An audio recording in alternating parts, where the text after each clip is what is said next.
Tired of the hype about living the dream? It's time for truth. This is the place for tools, power, and real talk so you can create the life you dream and deserve. Your ultimate life. Subscribe, share, create. You have infinite power. Hello and welcome to this episode of Your Ultimate Life. This is a special series that we began a few weeks ago coming out on Thursday. It's talking about a new technological phenomenon in the world that's affecting many industries. And the one we're talking about is coaching and how it is radically and rapidly changing the world of coaching. And I've got a couple of coaches here with me that are involved in this world. And like the other episodes and the ones coming up that are released every Thursday from now until, I don't know, we're going to talk about everyone's opinions, how they're using it, and so forth. So welcome to the show. I appreciate it, Dan. And Yvette, thanks for joining me. Thank you for having us. Thanks. Appreciate you. Absolutely. All right. So we'll just kick off with some easy questions, and then we'll see where it goes from here. Yvette, you happen to be in my left-hand corner, so I'm going to start with you to get us rolling. What is your experience? What is the feeling that you have about this new technology? And you don't have to fit everything you think about it in one answer, but like what's going on in your head since this is not only happening, but actually all over us already? Kellen, it's an interesting question because I was an early adopter, if you will, coming from a technology from my previous corporate life. New technology always excited me, so I started dabbling early on. What I find, though, is people in the age group that I serve, which is over 55, sometimes they're cautious, and most of the time they're nervous about it. So what I like to do is introduce AI through the coaching and give them back their confidence. So for me, AI becomes a tool for helping people find their confidence and their courage to move forward in their 2.0 life. I find it exciting. I can't keep up with how fast it's evolving. Every time I turn around, there's new technology that's exciting. So I'm way behind the eight ball on where they are now. But the tidbits, the pieces that I've been able to kind of embrace, I find to be an invaluable tool to help me serve my community even better, quicker, faster, and more intelligently. Cool. That's a great start. Dan, what do you think? What has been your impression of this monstrosity or cool thing that's sort of fallen all over us from the sky? I would just like to co-sign everything Yvette just said, especially with having a tech background in corporate life previously. That's interesting that we both share that. And I didn't do that on purpose. Like the pairing of all these is just random. Yeah, what was your job 20 years ago wasn't on the list of... It was not. It was just, who do I know and who would like to talk about this? And here's a couple of folks. Let's go. Anyway, go ahead. Yeah. So it's reminiscent of a few of the paradigm shifts and booms and bubbles that have occurred previously. Looking at the .com boom, looking at the app wars, the social media wars of the past 10, 15, 20 years.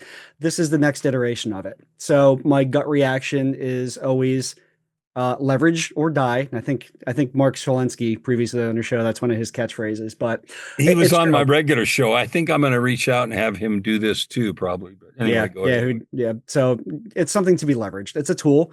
I'm not scared of anything because I'm a contrarian. So if you tell me my job's in danger, I'm going to find a way to prove you wrong. And secondly, I'm going to use that tool to my advantage. And it's helped me scale. It's helped my clients scale in ways, mostly in speed to market, in validation and implementing ideas and just eliminating massive timelines on the ideation side.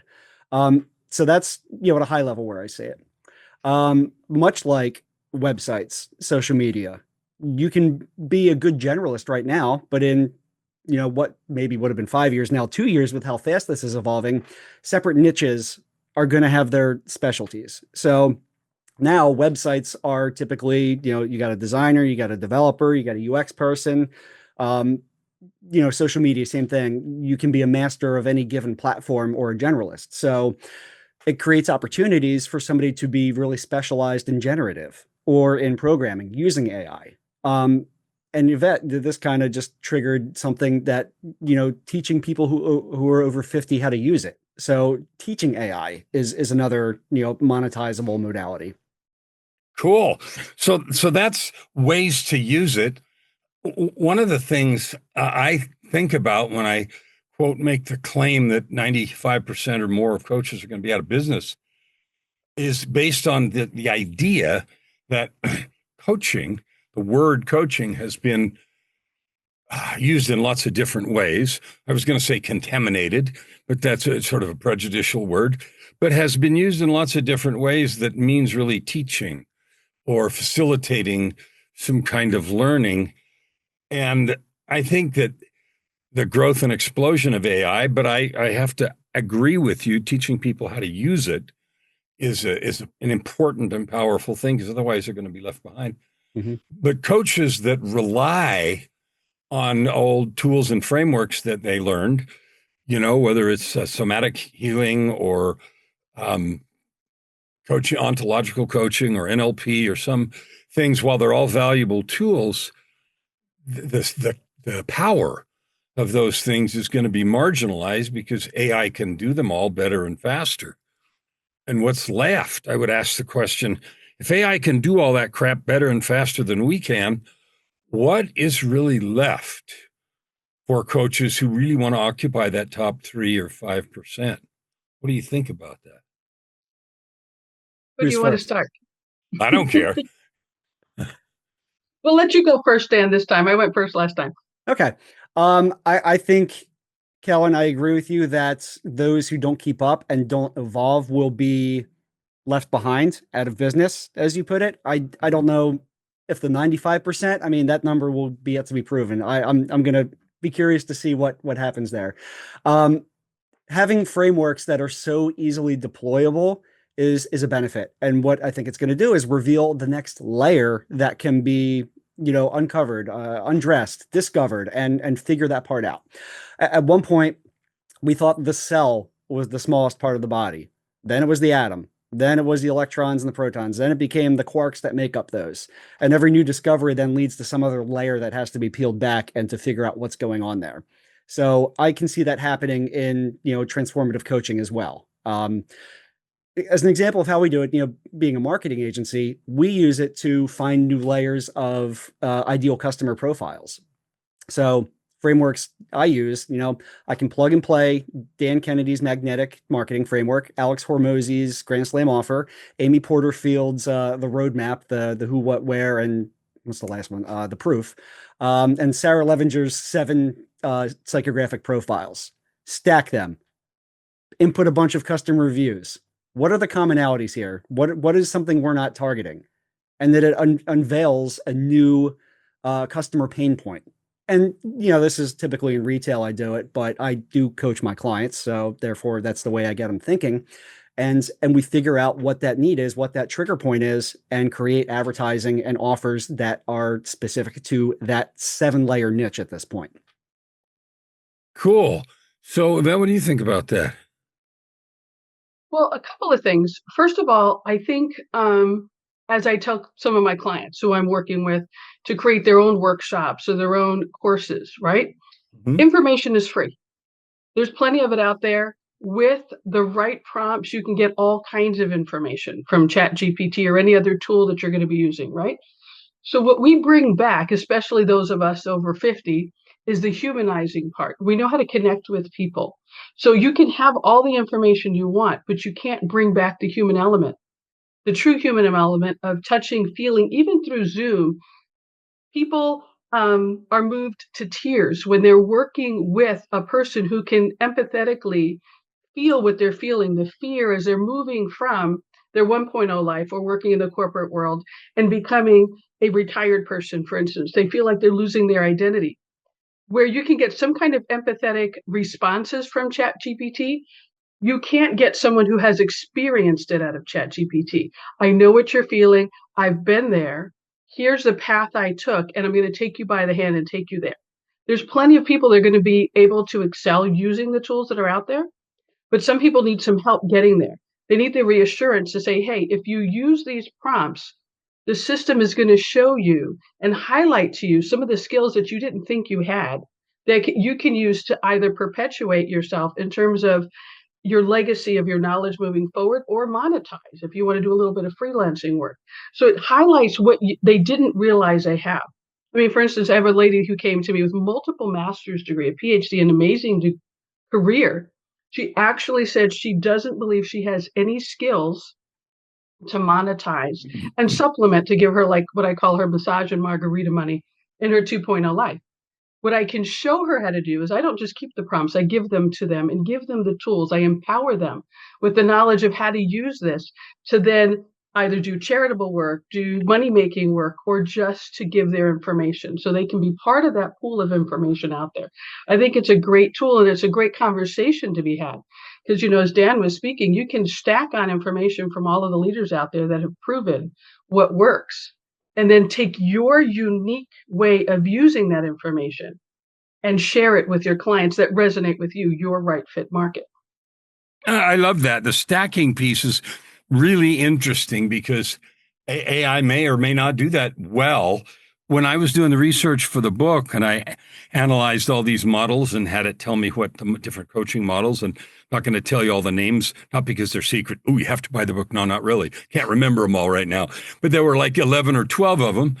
And analyzed them from all these different points of view. And I said, so what do you do well? Why are they vulnerable? And it gave me a spreadsheet, literally. This model does this and not this. And, it's like, really good. But then I got done with all that part and I said, okay, fine. You're blowing me away. I said, so screw all that. And I actually talked to it like that. I said, screw all that. What I want to know is, what can't you do? What do you suck at? What will you not be able to do? What are the 5% or 3%? And I think it's worse than that, Dan. You're going to maybe agree or disagree. I don't even care, but that's free. But I think it's worse than that. Mm-hmm. And here's why. Because people don't want to do the work that it takes to be in that kind of percentage. But anyway, when I ask it, what don't you do? What do you suck at? It gave me a bunch of things, a bunch of answers. And some of them were like Yvette said, emotional connection and all that stuff. But it summarized it in one line that just literally knocked me out of my chair. It said, I can't bleed. And I thought, holy crap. Yeah, that. And so the idea of the truth of human connection that we don't just lose with AI, we've been losing it ever since before COVID, cell phones, teenagers standing next to each other, texting instead of talking, all of those memes that we've heard that have disconnected us. And so when it came back and said, I can't bleed, like, I got emotional. I thought, okay, if we're going to have a ticket, there it is. So if I say that to you, do you think that's true? Do you think it's not true? What does that say to you when I tell you that's what it told me? Several other things, but the punchline was, I can't bleed. What does that say? Complete sense to me, because it goes right with the idea of the emotion and the personal connection. So when you say you can't bleed, it can't really understand the human journey through life and the experiences and how it actually feels at each stage, either each stage of grief, each stage of disconnect. It can tell you clinically, but you can get that information, like I said, anywhere. But it can't be with you in that moment in silence where you feel the connection.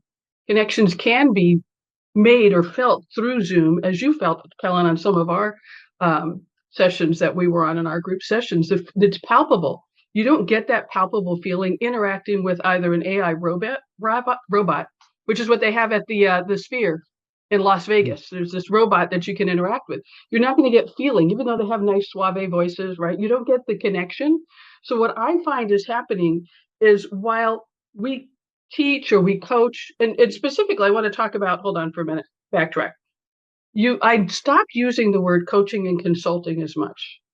I started using the word strategist. So I'm a life and business strategist, because I'm helping you strategize and navigate your way through these waters. It's a much better connection for me. It resonates with people because, like you said, not only is the word coaching kind of overutilized. People are basically selling you into automated courses, if you will. Mhm. Consulting has done the same thing. And for me, coaching and consulting is exactly the same thing. And what I've always been as a strategist, the ability to pivot, to see the emotion of the person on the screen and say, hey, I see that you have just glazed over. Let me stop. Let's pivot. Let's talk about that I see going on. AI can't see that person bleeding, and be able to connect to that and help them reconnect and then make the next step forward. Cool. Dan, what does that thing that I said say to you? That AI cannot be vulnerable. Specifically, like in the physical form, I can't bleed. That tells me that it has no physical protections it needs to safeguard itself, which has all the psychological implications that go with it. And then by proxy, the same emotional ones. So, I mean, Yvette, you said that beautifully. This is the difference between knowledge and wisdom. And wisdom being how do you practically deploy the knowledge, the experience, the case studies, combined with the human emotion. So the emotion becomes more prevalent through the noise.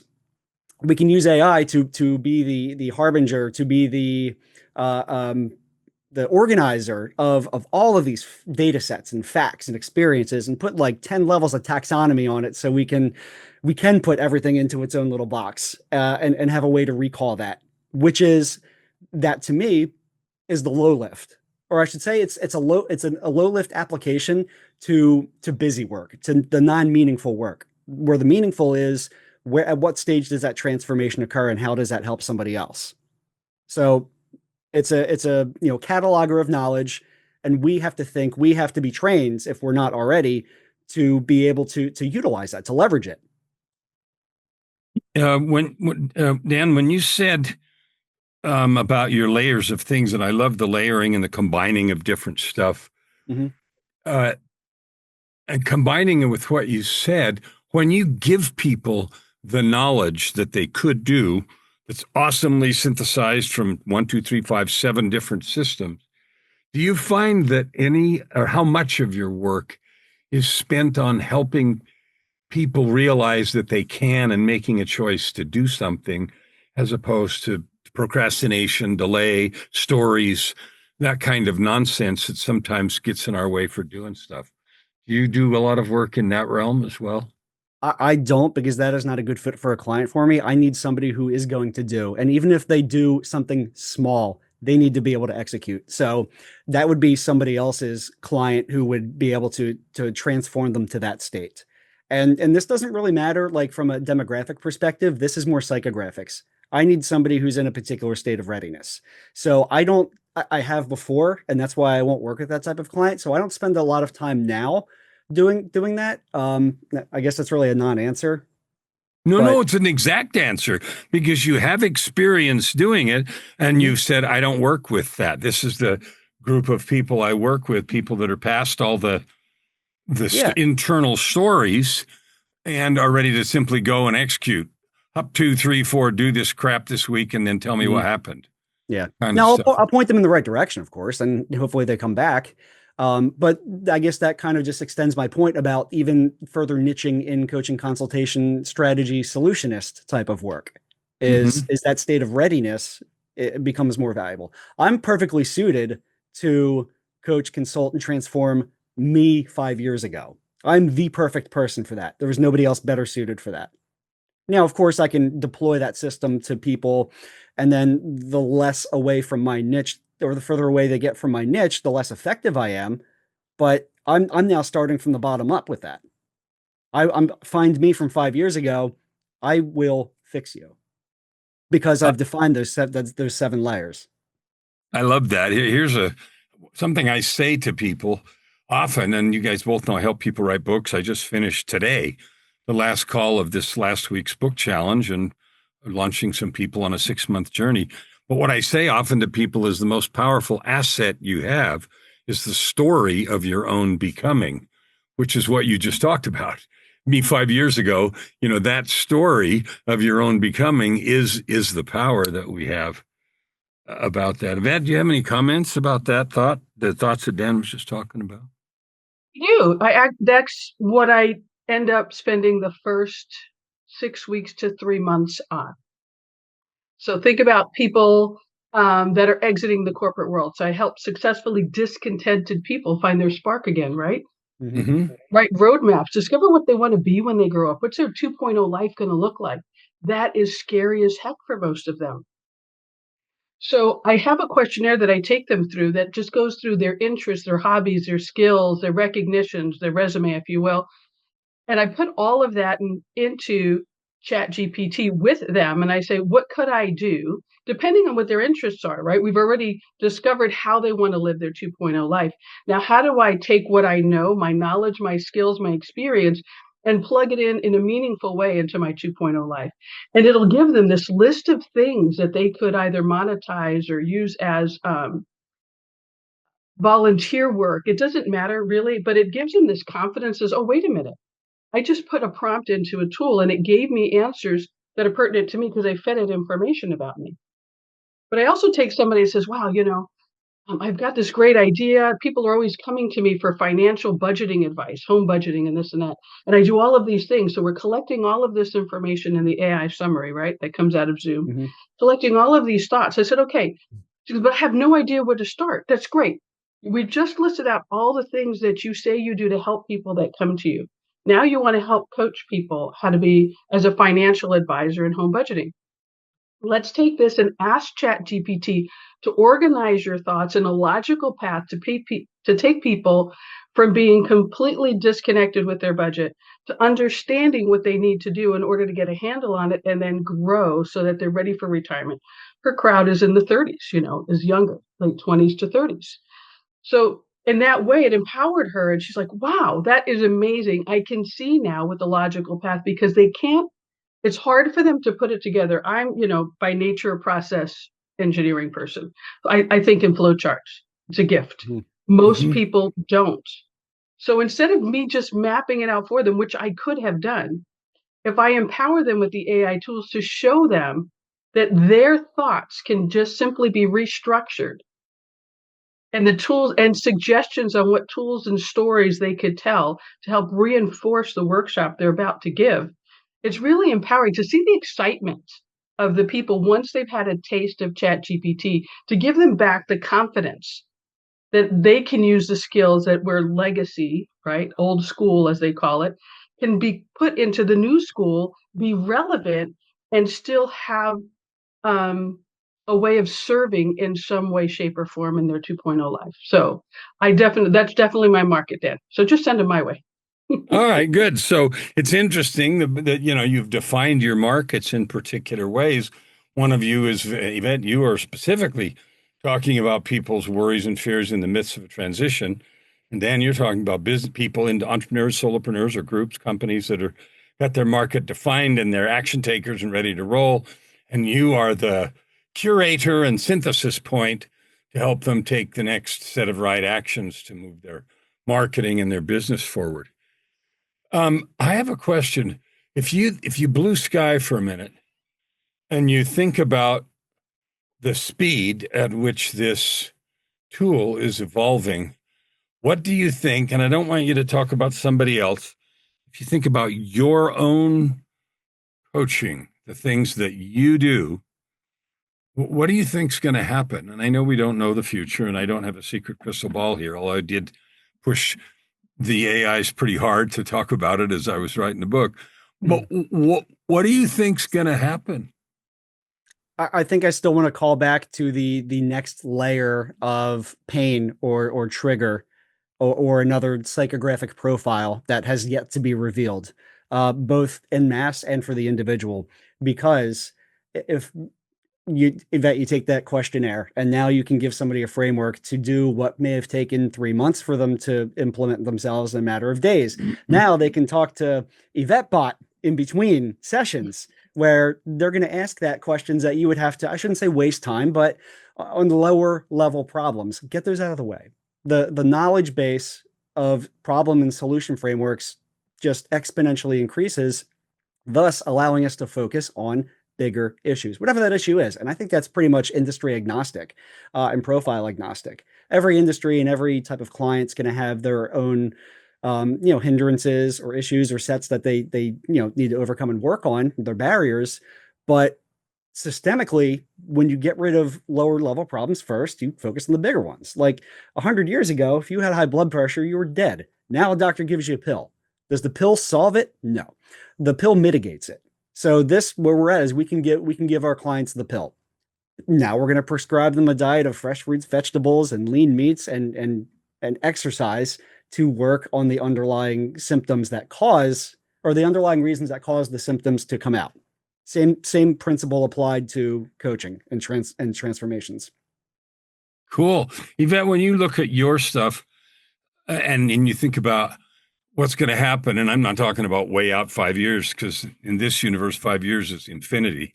So we're talking about the next 12 months. What do you think is going to happen in your work? Well, interesting, Dan was talking about bots. And so I've been exploring bots for both areas. One, for the various questionnaires that I have in my coaching strategy practice, but also as a business strategist. As an implementation specialist in large systems, I can see where it's all going wrong most of the time in large implementations, right? And I have a methodology that I've been employing for 30 years to do that. 8 months, it's done. I don't care how big your company is. And to take the Yvette bot, I love how we called it the Yvette bot, right? And put it together for both of these type of strategies, because I am a strategist, right?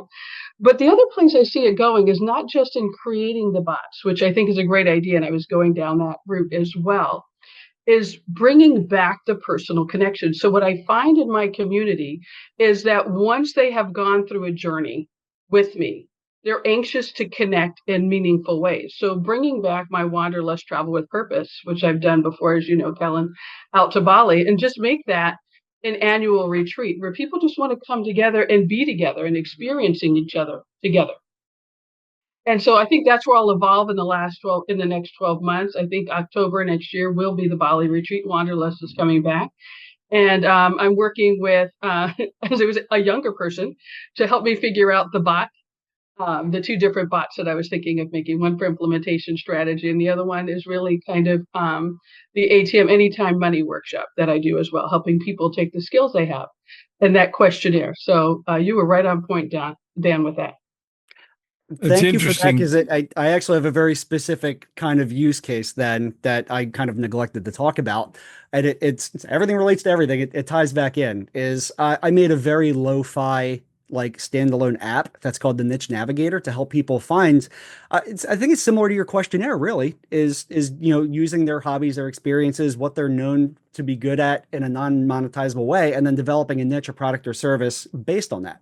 And I have a framework, so it asks specific questions, and then I have a knowledge base that pipes in various connections of, if you're good at this, you could be good at this sort of thing, and spits out 5 possible niches for them to get started, which is something I would have had to send them away to go to a product or service or career development type person to come up with their side hustle. And then they can come back to me to market and implement it. Now we can do that with a bot.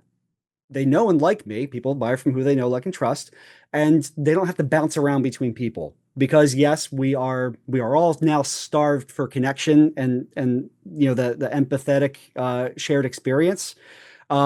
But you don't want to bounce around and be churned from person to person to person. It works in some contexts, but again, lower level problems, let's automate the solutions, branded and facilitated by me in a way that it's data driven, so we know it works, thus maintaining that connection with and satisfying that communal need that's people are starving for right now. I totally agree. It's like, why do people always go back to their favorite bartender? They go back why? Because they already know him and they can talk to him. There's some studies out that show people would rather talk to a chatbot than a therapist, because the chatbot's never pissed off. They're never out of sorts. They're never only half paying attention. And, people start believing that they have connection to that, which further exacerbates this need for real connection. And both of you have talked about that quite a bit. And I think you've correctly, at least from my point of view, identified the starvation diet that we've been on in this whole isolation thing that COVID exacerbated. Kids are behind, depression rates, suicide rates went through the roof, and some demographics and all that sort of stuff happened to some degree because of that isolation. So that's that's a great piece of conversation. It brought something up for me well, let's go down a different track. What's one thing? Oh, I know what. The bot piece, the event bot. So I'm doing that. I've already talked to 2 developers. I'm launching a university in January.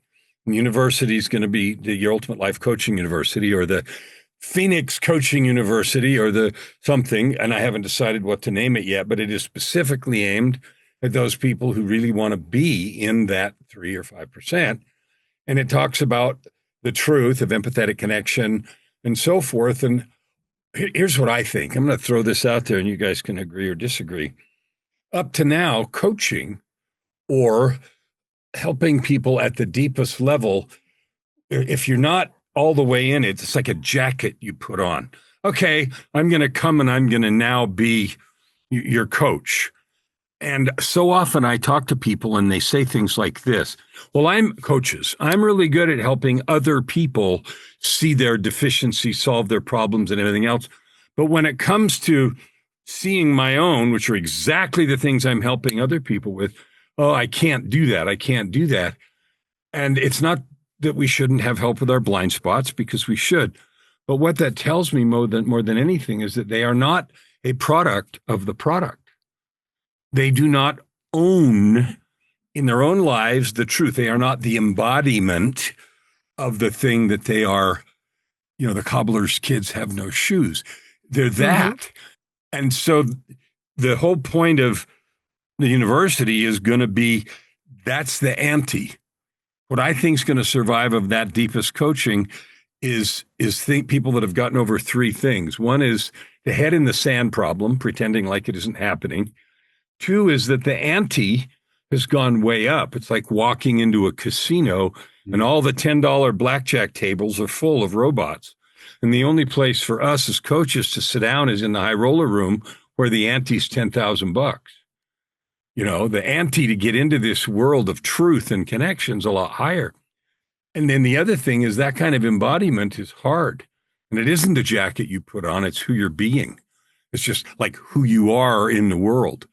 And so that's a thought that I have, and I want you to both respond to that after I say one more thing, which is I'm creating I don't know what I'm going to call it, but right now it's Coached by Kellen app, and I've put 20 books and 1,000 episodes and everything else in there, and I'm having programmer build one that's domain limited to be the very best possible coach I can possibly build, with the intention of being as good as I am. And the interesting thing about that is to see the difference between that experience and the conversation with me, which embodies the truth of that real connection that we talked about.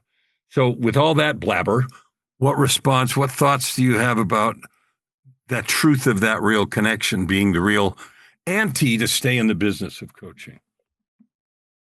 Well, I have to agree with you that, as Dan was saying earlier, you need to have walked the walk yourself. So my ideal client is me, right? I was the one who exited corporate America and went through a journey and designed a life that I want to live. So I know how to do it. So I can take people on the journey that I've been on, right? And those people, I think, that are, I wouldn't say disingenuous, because to me, it's almost fraudulent to say, I'm going to take you to do something if you've never done it and experienced it. That's about as good as talking to ChatGPT, who has no experiences whatsoever. It's just borrowing from other people's knowledge, right? There's certain pieces of information that we have all borrowed from the masters, right? We've all learned NLP. We've all learned different strategies from the people who have made it successful. What makes us unique, again, is how we package that, how we've used that, and how we can train people to use that. So if there is a coach who's trying to take people on a journey, what's going to happen is generally, in my opinion, they won't have the success because they won't be able to help other people achieve an outcome that they've never achieved. So when that roadblock comes up with their prospective client, the person they're working with, and they haven't moved back past that, they can't genuinely help somebody past it other than regurgitating strategy that they would have picked up somewhere else without having lived it and felt it and breathed it. So people can feel the difference, and that's why on my social media, and Dan will have to, of course, tell me if I'm all wrong with my marketing, but I try to post in between marketing posts is Yvette's life post, right? This is how I'm living my life, messy and wonderful and everything in between, and how I'm moving through it, right? How I'm using one of the pillars of learning that I teach. Am I discovering? Am I reflecting? Am I empowering myself? Have I achieved something? Did I motivate myself? Am I able to sustain this? That's the dreams framework that I take people through, but I'm living it. They see me living it all of the time, and they see me sometimes not making it and pivoting. I always say I'm the master of pivot. So people that are attracted to me are looking for people that have already done this, and they want the shortcut to get there quicker. Everybody's looking for the shortcut, the magic pill, like Dan said. Give me the magic pill. Well, I don't have a magic pill. The problem is you actually have to take the journey yourself. But if you've been there, you can walk somebody through it. Dan, what do you think about that? I use the word embodiment, and I know that's a cliche word these days, but it's like if you don't bleed the truth of what you teach, you're out of business. Well, you already said your chatbot said it doesn't bleed, so that answers that question. Yeah. And secondly is, right, authenticity and vulnerability. And the thing I was thinking of was the cobbler shoes, right, when you brought that up, or not trusting a skinny chef, like one of those type of hyperboles. Or a fat doctor, or one that's smoking in the break room. Yeah, right. Do as I say, not as I do. Right. And I see it in the consulting and marketing world all the time, people making outrageous claims, and then you look up like their ecosystems and they don't have a single proof, a single testimonial, single case study that would back up their claims. They're renting Lambos and Ferraris to show their lavish lifestyle, and I act to be the antithesis of that. So I before even taking a deep dive into your social profile, I'm going to validate what you said about sharing vulnerabilities, authenticity, and experiences there. The same way, every marketing strategy I use for any client of any size, we use it on ourselves internally. I test with my own money first before I deploy to any other clients. And that even goes for solopreneurship as well. I test myself first. I walk the walk, generate a case study, or take a willing participant who's willing to walk with us. But I can't authentically take you on that journey or facilitate it for you if I'm not the expert at it. So what does that mean going forward? Kellen, you're building Kellen University. I don't think you can call it University of Phoenix. I think that might be taken. It is taken. I meant it doesn't matter. Keep going. No, you can do Canada, University of Phoenix, Canada. Fine. No. I wasn't going to do something else. I thought about that. UOP is going to get pissed off if I try to appropriate any of that, and I'm not interested in that fight. You're going to get a C and D from. Yeah, I'm not interested in that. I'll think something else. I know you only take on certain one-on-one clients in a calendar year. And Yvette, correct me if I'm wrong, you're probably the same. There's a finite availability. Myself, I'm actually reluctant to take on one-on-one. I prefer doing group context. However, I do allow that on an application basis. But I still want to help as many people possible. And my mindset has been that I should be doing that. I owe it to people to share my experience and journey and overcomings to help them out. So niched coaching, deep niched coaching, which is kind of regurgitating what I said earlier, but I have an example of a friend who's creating a very small micro community of maybe 20 years ago, female business owners, women business owners would have been a niche. Now that's not deep enough. Now it's female business owners who are mothers, women business owners who have gone through in vitro fertilization and the struggles of that. That's literally the community they're starting. Who's better equipped to guide somebody else through that than that person? Take it a step further, make it all three of those and industry specific. So are there going to be some similarities that can be shared between different industries and communities? Absolutely. That's the same way I utilize the Hormozy framework and the Amy Porterfield at the same time. I'm not 100% in on either one of them, but I borrow the best. So the Kellen University can help a ton of people at that level where maybe you're not the best match for them and vice versa, but now you've created value. and your framework is now part of their embodiment of knowledge and solutions, and then able to create their own with whatever their niche may be. Cool. So I want to take a minute now, and I want to ask each one of you to give some advice to people. So whether they're in your niche or not, or maybe specifically in your niche, but they're not your clients yet. They haven't found you. They haven't done a connection with you emotionally, which I think is probably first and foremost compared to, oh, you look cool, like you do cool stuff. The know, like, and trust comes from that personal connection. Mm-hmm. But anyway, what advice would you give to people who watch, because it's going to be coaches and others who watch the podcast anyway. What advice would you give to people about your experience with AI? You said you're an early adopter. You use it all kinds of ways. Give me some advice for people. Make it work for you. Don't work for it. And don't let it replace any person or process, but rather augment. Tell more. That's a soundbite. So tell me more. Give me an example or dig in. Sure. Well, I've created, like, was it like the Turing's rules of robots or whatever? I've got the Jonesy's 4 rules of AI, which is 1, be human, 2, use good data, 3, test and repeat, and 4, oh God, I'm forgetting 4 if I'm on the spot now. Be human, use good data, be ethical. Oh my God. Yeah. Don't put your social security number, your client's social security number in there, right? You keep ethics involved. So everything with me is about stacking. So those are the 4. Be human, be vulnerable, be authentic. Make sure your experience in using a chatbot is a reflection of you and not something or somebody else. Ethics, I just kind of touched on that. Don't steal somebody else's stuff. Proofread and copyright in case you inadvertently did unwittingly. Use good data.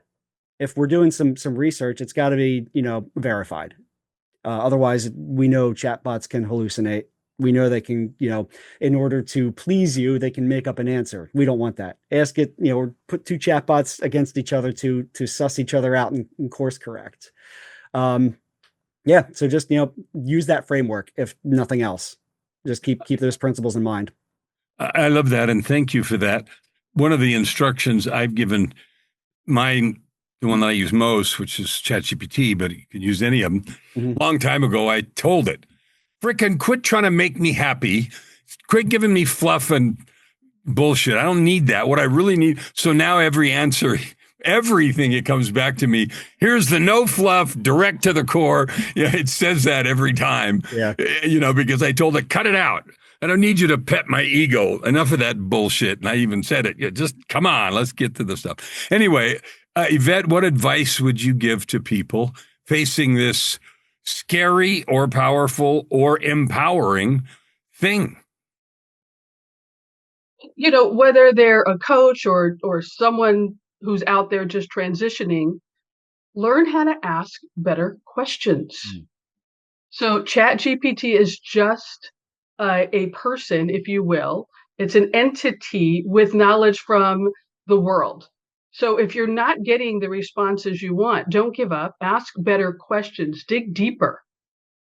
And whatever response you get, just don't go with that response, especially for people that are looking at creating courses, look at creating roadmaps to guide their clients through or to lead their life through. Now go through and look at it and say, does that ring true for me? If I read that, have I tested that? Did that work for me? How would I do this differently because of my life experience? Always take what chat gives you and put your personal perspective back into it and then make it yours. So then you're getting strategy and ideas from ChatGPT. You're getting structure and framework, but you're making it uniquely yours so that either the life you're building, the business you're building, the coaching practice you're putting together has your flavor in it. Just like you would say, Kellen, when you're coaching someone to write a book, right? It has to be about them. They can't just ChatGPT it, because where do the stories come from, right? Where do the unique... So when you're living your life and sharing your experience with other people, share your experience, how you came through that. And as you're marketing that and you're getting ideas from ChatGPT, how should I market this campaign that's coming up? How do I track my ideal market? Embed your stories, because the ones that will resonate with people, you want to attract you. You want to attract the person you were before you figured out how to get where you are today. And you want to attract people like you. So for me, it's process people. If you don't like processes, you're not going to be my ideal client. All I talk about is processes. I help them with flow charts. I've got a chart for everything. You name it, I got a chart for it, right? I've got structure because that's just the way I think. That's the way I work. It works for me. Those people that are more kind of spiritually based are not going to be coming to my workshops, and that's okay. Research. If you're looking for, every coach should have a coach. So whether you're being coached or you are a coach, we're only as good as we're growing. So find a coach. No matter what your journey is, find someone who's already done some of what you're trying to do, is in a trajectory that you want to go, and surround yourself with people that are moving in the same direction. Because if you don't, you're going to stay with the people that are where you are now, and they're not going to encourage you. They're afraid to do what you're doing. So if you're going to get out of your comfort zone, find people that already did. So again, it's about the people connections. Who do you connect with? Interview those coaches, interview those people that are going to help you on your journey, and find the ones that resonate with you, and then start moving together and stay in community and keep learning from people, from chat, from AI, from bots. Be a sponge. Thanks, both of you. Ferocious curiosity. That's a good one. Ferocious curiosity. Well, that's fabulous. So we're about done with our time. I want to thank both of you, really, for good insights and for heartfelt conversation about what you're doing, what you're seeing, how to help people not be afraid of, but leverage this thing that's happening to the highest. So, Dan, thanks for being here with me today. Thank you so much, Callan, and thank you, Yvette. Both of you now, like you have, to further my point, have now given something to all of my clients, because I'm adding everything from this conversation into the way I operate, and adding your micro bits of experience and expertise into it. So you just benefited another 200 people by recording this. Yvette, thanks for being here today. Thank you, Callan. It's always fun to be in the same room with you. I always learn. I've implemented some of the strategies I've learned for you. So your legend and your lessons have been moving forward in the world. And I thank you every time when I quote some of your work. So just know that I appreciate you. And thank you for letting me be a part of your ultimate journey that you're on. Thanks to both of you. Everybody, I want you to go back. This was unstructured, and I wanted to get the thoughts and feelings, and we did, of people that are using this tool and how they're using it. And the point here is for you as a coach, if you're a coach, and I'm assuming most of you are, is this is about your growth, your opportunity. Don't be afraid of, and figure out how to use it in a way that lifts you and doesn't frighten you. And if you do that, you'll be able to move forward on your own journey toward your ultimate life. Never hold back, and you'll never ask why. Open your heart, and this time around, right here, right now. Your opportunity for massive growth is right in front of you. Every episode gives you practical tips and practices that will change everything. If you want to know more, go to KellenFlukigerMedia.com. If you want more free tools, go here, YourUltimateLife.ca. Subscribe, share. stand with your heart in the sky and your feet